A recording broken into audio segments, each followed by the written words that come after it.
الرجیم بسم اللہ الرحمن الرحیم الحمد للہ رب العالمین صلی اللہ علی محمد وآلہ الطاہرین اللہم صلی علی محمد وآلہ محمد وعجل فرجهم۔ گزشتہ سبق میں ضمیر کے سلسلے میں مختصر طور پر جانکاری دی تھی، بتایا تھا کہ ضمیر کیا ہوتی ہے، کہا تھا کہ ضمیر اسم کی جگہ پر استعمال کی جاتی ہے اور تکرار اسم سے بچنے کے لیے ضمیر کا استعمال کیا جاتا ہے۔ ضمیر کسی اسم کی نائب ہوتی ہے، قائم مقام ہوتی ہے، ٹھیک۔ پھر ضمیر کے اقسام کے سلسلے میں بتایا تھا کہ ضمیریں دو طریقے کی ہوتی ہیں، ضمیر متصل اور ضمیر منفصل۔ بتایا تھا کہ ضمیر متصل اس ضمیر کو کہا جاتا ہے جو کسی کلمے سے جڑی ہوئی اور متصل ہوتی ہے، اور ضمیر منفصل اس ضمیر کو کہا جاتا ہے جو خود مستقل ہوتی ہے، جو کسی کلمے سے جڑی ہوئی نہیں ہوتی ہے۔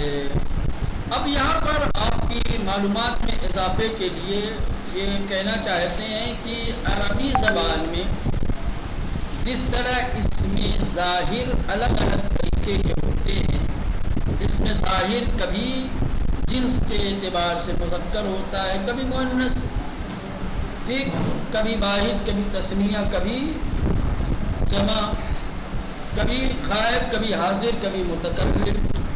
اسی طریقے سے چونکہ ضمیر بھی اسم کی ہی قائم مقام ہے، اس کی بھی مختلف صورتیں ہوتی ہیں۔ سمجھ رہے ہیں؟ عربی زبان میں جس طریقے سے اسم ظاہر الگ الگ صورت میں ہوتا ہے، اسی طریقے سے ضمیر بھی الگ الگ صورت میں کبھی واحد ہے، کبھی تثنیہ ہے، کبھی جمع ہے، کبھی مذکر ہے، کبھی مؤنث ہے، اسی طریقے سے۔ اب یہاں پر ضمیر غائب منفصل کو دیا ہوا ہے، ضمیر غائب منفصل، واحد، تثنیہ، جمع، مذکر، مؤنث اور اس کا معنی، یہ تمام چیزیں آپ کو نقشے میں سمجھائی گئی ہے۔ اوپر ضمیر غائب منفصل دیا گیا ہے، ٹھیک، یعنی صرف ان ضمیروں کو یہاں پر ذکر کر رہے ہیں کہ جو غائب ہیں اور منفصل ہیں۔ غائب میں یا مذکر ہوگی یا مؤنث ہوگی، مذکر میں یا واحد ہوگی یا تثنیہ ہوگی یا جمع ہوگی، تو یہ تمام چیزیں دی ہوئی ہیں۔ دیکھیں، ہوا یہ مذکر کے لیے آتی ہے، واحد مذکر کے لیے، ہیا واحد مؤنث کے لیے، ان دونوں کا معنی ہے وہ اس، ہوا اور ہیا۔ ہوا واحد غائب ہے مذکر کے لیے، ہیا واحد غائب ہے مؤنث کے لیے، ان دونوں کے معنی ہے وہ اس۔ تثنیہ میں ہما ہما مشترک ہے، ہما مذکر کے لیے اور مؤنث کے لیے، دونوں ایک ہی صورت میں ایک ہی حصہ استعمال ہوتا ہے نا۔ ہما، ان دونوں کا معنی ہے وہ دو، کیا ہے؟ وہ دو مرد یا وہ دو عورتیں۔ جمع ہم اور ہن، ہم جمع مذکر کے لیے ہے اور ہن جمع مؤنث کے لیے ہے، ان دونوں کے معنی ہے وہ سب، وہ لوگ، ہم یعنی وہ سارے مرد، وہ سب مرد، ہن یعنی وہ سب عورتیں۔ تو یہ غائب کی تھی، ہوا ہما ہم مذکر کے لیے، ہیا ہما ہن مؤنث کے لیے، ٹھیک۔ اب آئیے ضمیر حاضر، ضمیر غائب کی تین تھی، واحد، تثنیہ، جمع، ٹھیک، پھر مذکر اور مؤنث۔ اب حاضر کی ضمیریں، حاضر بھی ایسے غائب کی طرح سے ہیں، ٹھیک ہے، واحد، تثنیہ، جمع، مذکر اور مؤنث، اس میں بھی تین ضمیریں، انت، انتما، انتم۔ انت واحد مذکر حاضر، انتما تثنیہ مذکر حاضر اور انتم جمع مذکر حاضر۔ مؤنث کے لیے آتا ہے انت، انتما، انتن، کیا ہے؟ انت، انتما، انتن، انت اور انت۔ انت واحد مذکر حاضر اور انت واحد مؤنث حاضر، ان دونوں کے معنی ہے تم تو. بس خالی یہ ہے کہ مذکر مؤنث کا فرق کرنے کے لیے مرد اور عورت کا لفظ لائیں گے. جیسے کہیں گے انت یعنی تو ایک مرد، ٹھیک، انتے تو ایک عورت، انتے ٹھیک. انتما اس میں بھی حاضر میں بھی تثنیہ حاضر میں مذکر اور مؤنث دونوں ضمیر کیا مشترک ایک ہی جیسے آتی ہے. انتما تم دو مرد یا تم دو عورتیں، ٹھیک. جمع میں انتم اور انتن، ان دونوں کے معنی ہے تم سب، تم لوگ. بس خالی فرق مذکر اور مؤنث کا ہے. انتم تم سب مرد، انتن تم سب عورتیں. تو یہ حاضر کے ہو گئے. مذکر کے انت انتما انتم، مؤنث کے لیے انتے انتما انتن. ضمیر متکلم منفصل، ضمیر متکلم جانتے ہیں متکلم کی دو ہی ضمیریں آتی ہیں، ایک واحد آتی ہے دوسرے جمع آتی ہے. متکلم میں تثنیہ نہیں آتا ہے، سمجھ رہے ہیں.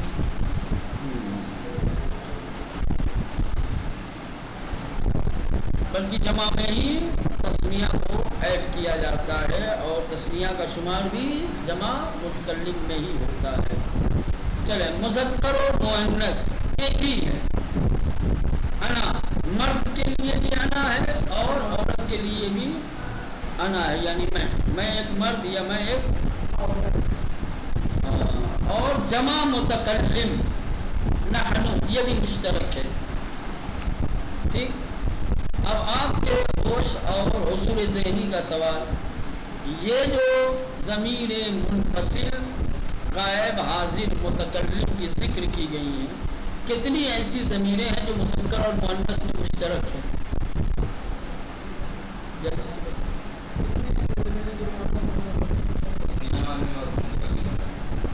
کس میں ہاں، یعنی تثنیہ غائب میں، تثنیہ حاضر میں اور متکلم میں. بالکل سیدھے سے تثنیہ غائب میں ہما، تثنیہ حاضر میں انتما اور متکلم میں مشترک ہے. ٹھیک. اب ان ضمیروں کو یاد رکھیے. مذکر والی ہوا ہما ہم، انتا انتما انتم انا نحن. مؤنث کی آئیں گے ہے ہما ہن انتے انتما انتن انا نحن. سب کو ایک ساتھ اگر آپ کو کہنا ہے تو ہوا ہما ہم ہے ہما ہن انتا انتما انتم انتے انتما انتن انا نحن. ٹھیک. اس طریقے سے کچھ اور ضمیریں.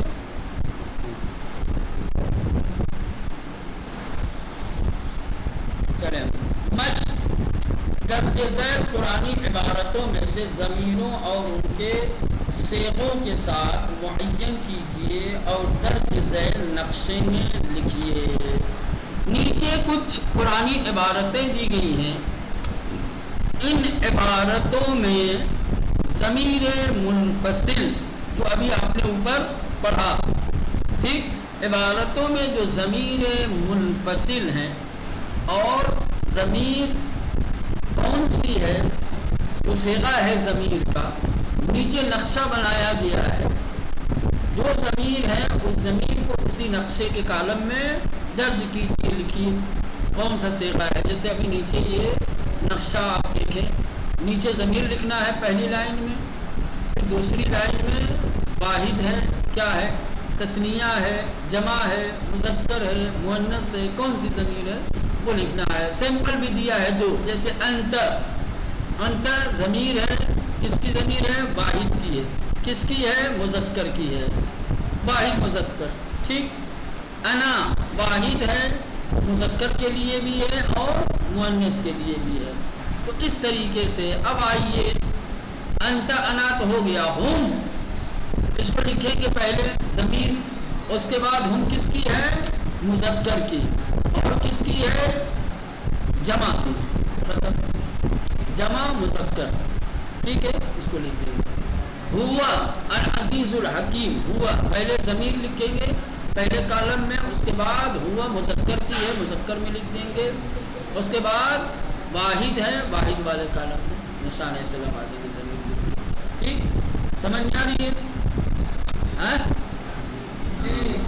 بل نحن محرومون، نحنو کو پہلے ضمیر والے کالم میں لکھ کر کے پھر نحنو چونکہ جمع متکلم کی ضمیر ہے، مذکر اور مؤنث کے لیے ہے، نشان لگا دیجیے گا آپ. جمع میں ایک نشان لگ جائے گا، اس کے بعد مذکر اور مؤنث والے میں نشان لگ جائے گا.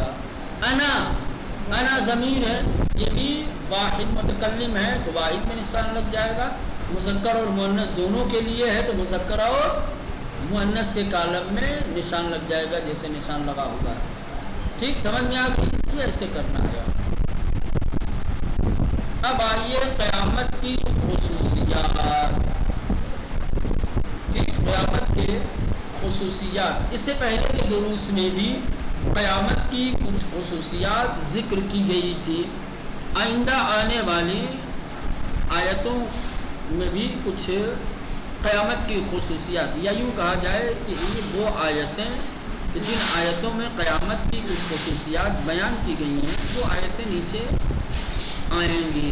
سب سے پہلی چیز قیامت کی خصوصیت میں سے ایک خصوصیت یہ ہے کہ لامحدود حکومت الہی کا دن، مالک یوم الدین. قیامت کے دن خدا کی لامحدود حکومت کا اندازہ لوگ لگائیں گے. کسی کا کچھ نہیں، کیونکہ دنیا ہے یہاں پہ اللہ نے اختیار دیا ہے، انسان اپنے اختیار سے بہت کچھ کرتا ہے نا. خدا کے رسولوں کو توڑتا ہے، اس کی نعمتیں کھا کر کے کفران کرتا ہے، واجبات اور فرائض کو ادا نہیں کرتا ہے. اچھے برے جو مرضی یہاں کر لو، یہاں کوئی روکے گا نہیں تمہیں. اللہ یہاں اپنی قدرت کا اعمال نہیں کرے گا کہ وہ اپنی قدرت کا استعمال کر کے تمہیں روکے گا. اگر یہاں اللہ اپنی قدرت دکھانے لگ جائے تو پھر انسان کا اختیار کیا ہوگا؟ جب اختیار نہیں رہ جائے گا انسان کا تو پھر سزا اور جزا کیسی؟ تو یہ دنیا کو اللہ نے انسان، اس دنیا کو اللہ نے انسان کے اختیار کے ساتھ انسان کو دیا ہے. چلو بھائی یہ دنیا میں جاؤ تمہاری اپنی مرضی ہے نا. ہم تمہیں بتا دیتے ہیں کہ کیا اچھا ہے کیا برا ہے، تمہیں کیا کرنا ہے کیا نہیں کرنا. اب تمہاری مرضی، اچھا کرنا چاہو اچھا کرو، برا کرنا چاہو. نہ ہم یہاں اچھائی کی جزا دیں گے نہ برائی کی سزا دیں گے. کل قیامت کے دن تم ہماری لامحدود حکومت کا اندازہ لگانا. وہاں پہ فَمَن يَعْمَلْ مِثْقَالَ ذَرَّةٍ وہاں دکھائیں گے کہ چھوٹے بڑے سب تمہارے سامنے لا کر کے رکھ دیں گے. پورے دنیا میں انسان عام طور سے انسانوں کے بنائے ہوئے قوانین کی بنیاد پر زندگی گزارتا ہے. یہاں ہم زیادہ تر اپنے حکومتی اور اپنی ریاستی قانون کو فالو کرتے ہیں اور اپنے حکومتی اور ریاستی قانون کے مطابق ہم زندگی گزارتے ہیں. ابھی کہتے ہیں کہ جب ہمارے پاس ہماری حکومتوں کی، ہماری ریاستوں کے قاعدے قانون ہیں، ہم جب اپنے لیے خود قاعدے قانون بنا سکتے ہیں، خدا کو ہمارے لیے قانون بنانے کی کیا ضرورت ہے؟ ہم اگر اپنے لیے قاعدے قانون بنانے میں ناتوان ہوتے، عاجز ہوتے، ہم سے ہماری زندگی کے قانون نہ بنتے تو خدا قانون بناتا. کہ دنیا کی جتنی ریاستیں ہیں، حکومتیں ہیں، سب کے اپنے اپنے سنویدھان قاعدے قانون ہیں کہ نہیں ہیں؟ کس کے بنائے ہوئے؟ آسمان سے اتری ہیں نہ، انسانوں کے بنائے ہوئے قاعدے قانون ہیں. لیکن یاد رکھیں یہ جو انسانوں کے بنائے ہوئے قاعدے قانون ہیں اس میں بہت ساری خامیاں، بہت ساری نقائص، بہت ساری کمیاں آپ کو نظر آئیں گی. کیونکہ ابھی کل پڑھا تھا عقائد کی کتاب میں کہ انسان کا علم کیا ہے؟ محدود ہے.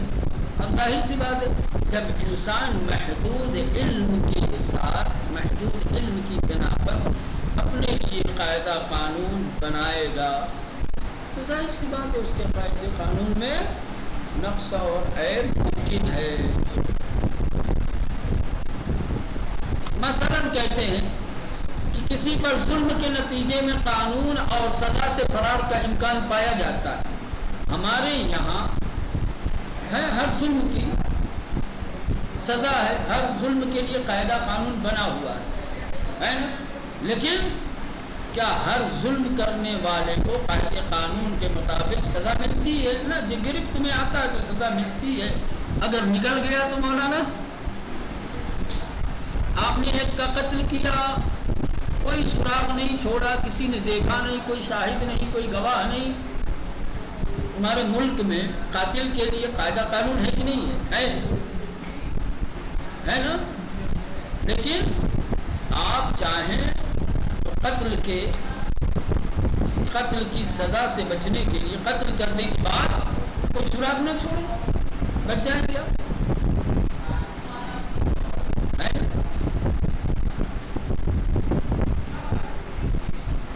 دنیا کے بنائے ہوئے قاعدے قانون سے اور اس کی سزا سے بچنے کے لیے انسان کے پاس راستہ ہے، فرار کرنا چاہے تو فرار کر سکتا ہے۔ دنیا کے قاعدے قانون ہیں، دنیا کے قاعدے قانون سے بچا جا سکتا ہے۔ کتنے قاعدے قانون توڑے جاتے ہیں، مثال کے طور پہ آپ شہروں میں جائیں، جگہ جگہ پولیس کھڑی رہتی ہے نا؟ جن لوگوں کو جلدی رہتی ہے وہ نظر ڈالتے ہیں، بجائے یہ کہ سگنل دیکھیں، سگنل کو نہیں دیکھتے، پولیس والے کو دیکھتے ہیں، اس کی نظر کدھر ہے، ذرا سا غافل ہوا جھٹک سے لے کے نکلے، قانون توڑا آپ نے، ٹھیک، لیکن اس نے دیکھا نہیں، سزا سے بچ جائیں گے آپ، ہے نا؟ قانون آپ کا بنا ہوا ہے، آپ ڈرائیونگ کر رہے ہیں، گاڑی چلا رہے ہیں، آپ کو بیلٹ لگانا ضروری ہے، ہیلمٹ لگانا بعض جگہوں پہ ضروری ہے، ڈرنک کر کے آپ نہیں چلا سکتے، اسپیڈ اتنی ہونی چاہیے، ہزار قسم کے قاعدے قانون ہے نا؟ جب گرفت میں آتا ہے تو سزا ملتی ہے، گرفت میں نہیں آئے تو آپ کا عمل قانونی ہو جائے گا۔ عمل تو قانونی نہیں ہے نا آپ کا عمل غیر قانونی تھا، لیکن آپ قانون کی گرفت میں نہیں آئے تو سزا سے، کیا آخرت میں کے قانون سے بھی انسان بچ سکتا ہے؟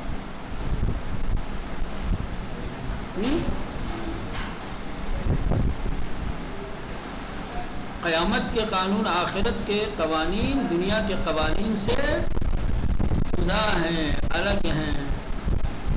یہاں جھوٹ بول کر کے انسان نکل جاتا ہے، بہت ساری جگہوں پہ جھوٹ کا سہارا لے کر کے اپنے آپ کو سزا سے بچا لیتا ہے۔ قیامت کے دن جھوٹ بول کر کے انسان اپنے آپ کو سزا سے، تو قیامت کا دن خدا کی لامحدود حکومت کا دن ہے، مالک اس دن صرف اس کی مالکیت اور صرف اس کی حکومت، یہاں تو وہ چاہے وہ اپنے آپ کو ہے نا حاکم بنا لے، لیکن یہاں جو چاہے فریب کاری کرے، جو چاہے جھوٹ بولے، جیسا چاہے عمل کرے، ہے نا؟ یہاں کے قانون سے بچنے کے بہت سارے راستے ہیں، لیکن قیامت کے دن خدا کی لامحدود حکومت دیکھے گئے۔ الملک یومئذ الحق للرحمن، الملک یومئذ، آج کے دن حکومت قرآنی بادشاہی حق کے ساتھ اس کے لیے ہے، رحمان کے لیے۔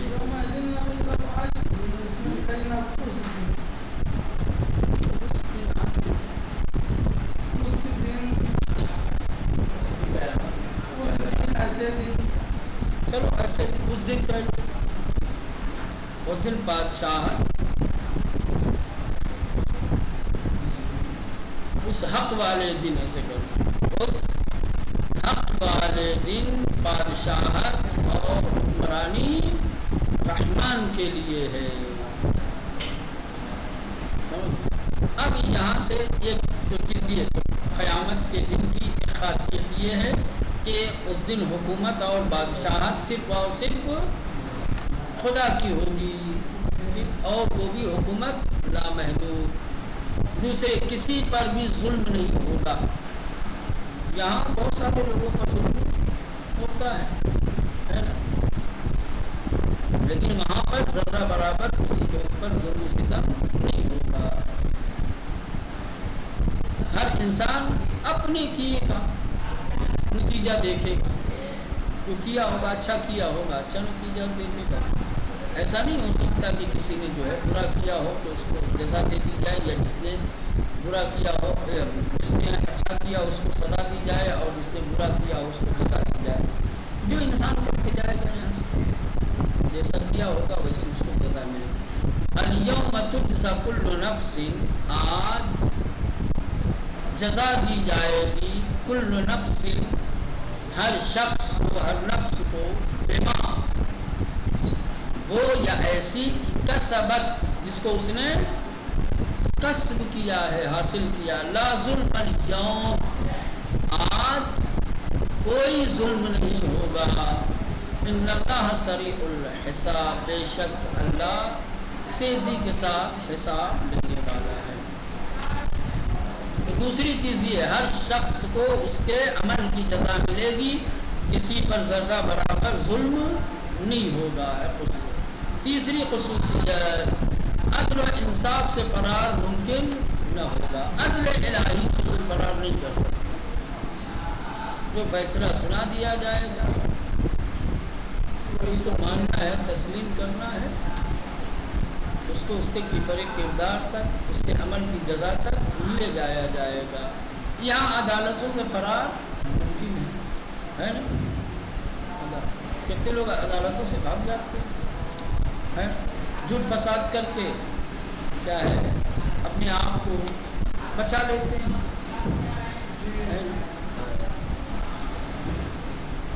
ججوں کو خرید لیا جاتا ہے، وکیلوں کو خرید لیا جاتا ہے، پیسے دے کر کے، جرم کر کے بھی اپنے آپ کو کیا ہے نردوش اور بے گناہ ثابت کر دیا جاتا ہے۔ لیکن قیامت کے دن عدل و انصاف سے فرار ممکن نہیں ہوگا۔ کریں کہ دنیا میں انسان اپنے مختلف وسائل، مثلا مال کے ذریعے، دھوکے کے ذریعے سے، اثر و رسوخ، جان پہچان ہے نا، اس کے ذریعے سے اپنی سزا سے فرار کر سکتا ہے نا۔ یہ تمام چیزیں ہیں جو آپ لوگ دیکھتے ہیں اس طریقے سے۔ جن لوگوں کے پاس امکانات ہوتے ہیں وہ اپنے امکانات کا سہارا لے کر کے بڑا بڑا جرم کر کے بچ جاتے ہیں، کچھ نہیں ہوتا ہے نا۔ جن کے پاس امکانات نہیں ہوتے ہیں وہ بیچارے معصوم ہوتے ہوئے، بے گناہ ہوتے ہوئے بھی سزا پاتے ہیں۔ لیکن آخرت میں عدل الہی کے سامنے، عدالت پروردگار سے بچنے کا کوئی راستہ نہیں ہوگا انسان کا۔ کس کو گھوس دو گے؟ کون سا مال وہاں رہے گا تمہارے پاس؟ کسے دو گے؟ کون لے گا؟ کون سی رسائی ہے آپ کی؟ کون سی جان پہچان ہے؟ کون سی رشتہ داری ہے آپ کی؟ کون سی دوستی جو کام آئے گی وہاں پر؟